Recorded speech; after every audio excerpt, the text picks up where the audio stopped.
Hi, this is Scott Carbonara with today's episode of David Rendell Presents Bed Talks. Yeah, that's right. It's a video thing like TED Talks, but you can film it and you can even view it while in bed, all with bedhead included. Today I want to talk about what's on everyone's mind. Obviously, it's COVID-19. You can't turn around without reading a story or seeing something on the news about this crisis and how it's affecting absolutely everyone across the globe. So I want to put some framing around the concept of resilience. Last year, my wife's college roommate came and stayed with us for about a week, and she brought with her a llama. Now, I don't mean a hooved mammal. This is a Tibetan trained spiritual leader. He was a great guy. We spent a lot of time talking together, and he told me this Buddhist joke that I'm going to share with you now. He said this monk is walking along a cliffside through the tall grass, and he hears something, and he turns his head, and he notices that there is a large lion stalking him through the tall grass. Knowing that a lion could pounce quite some distance, he launched himself over the edge of the cliff, and on his way down he found a huge vine and he grabbed onto it, wrapping both arms and his feet around it so it would support his weight. He looks up and he sees that that lion was now right over the edge of the cliff and it was reaching down trying to grab him. He took a deep breath as he tried to relax, and then he noticed movement behind him, underneath him, and he looked down and there he saw two lions. They were jumping up and they were reaching with his paws trying to pull him down. The monk closed his eyes as he sat there on the edge of the cliff hanging on by a vine. And when he opened his eyes again, he realized that there was the most beautiful wild strawberry growing right there in the edge of the cliff. And he looked at it and he thought, that is the most beautiful strawberry I've ever seen. And then he plucked it and he looked at it. And while still supporting himself with one arm, he took a bite of that strawberry and he thought to himself, oh my goodness, this is the best strawberry I have ever tasted. Now, you just learned what I had to learn when he told me this. Buddhist jokes, they're not funny. But embedded within that little story is a truth. You could spend all of your time looking above you at the lion that's above your head, and right now that lion might be COVID-19. You could look below you and say, I've seen my 401k. I'm not working right now. I have no income. I'm not going to retire until I'm 148 years old. And those might be there somewhere for reality.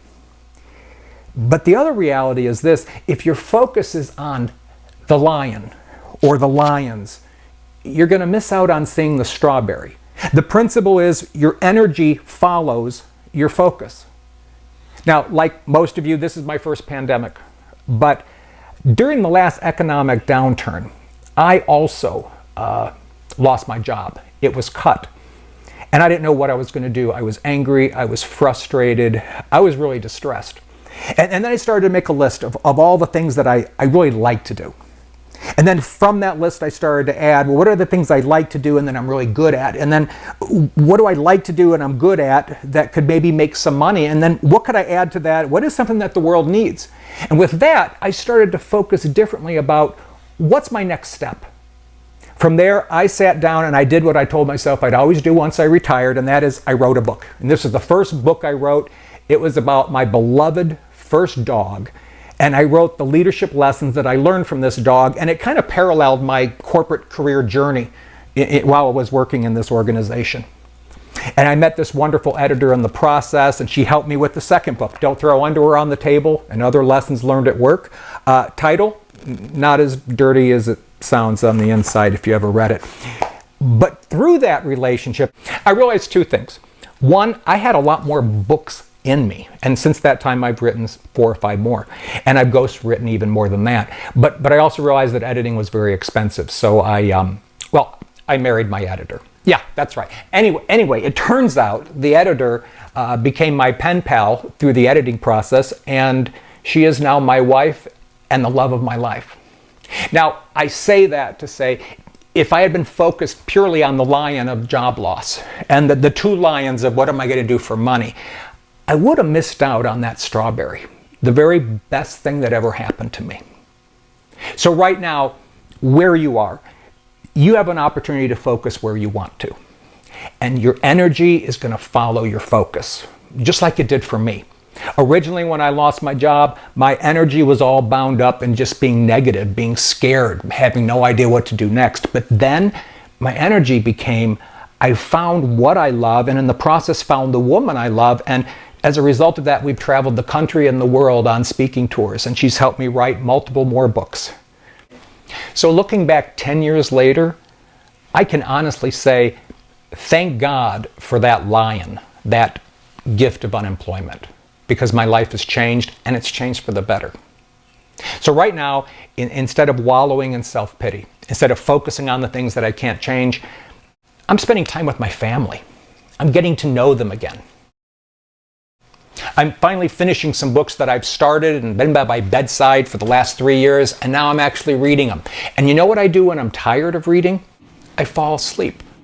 I've needed to get my rest. This has been a reset for my whole life, as it has for all of us. I've missed out on a lot of sleep. So I'm going to bed when I'm tired. I'm not forcing myself to say no to a nap. I've gotten out there and I have gardens growing with lettuce and kale, and it's enjoyable to see something spring to life even in a difficult time. I'm spending time cooking healthy meals, getting out, walking my neighborhood, fixing things around the house that I've always said I'll get to it when. Well, this is when. And I've been starting every morning on my knees, thanking God for the health of everyone in my household and asking Him to extend that to everyone else as well. So the challenge for you is, what is your focus going to be on? Is there a strawberry somewhere nearby that you're not looking at because all you're seeing are lions? And second, what are you going to do? What are you going to learn, knowledge and skill-wise, so that you emerge after this crisis is over even better, somehow stronger than you were before it began? This is Scott. Until next time, be safe.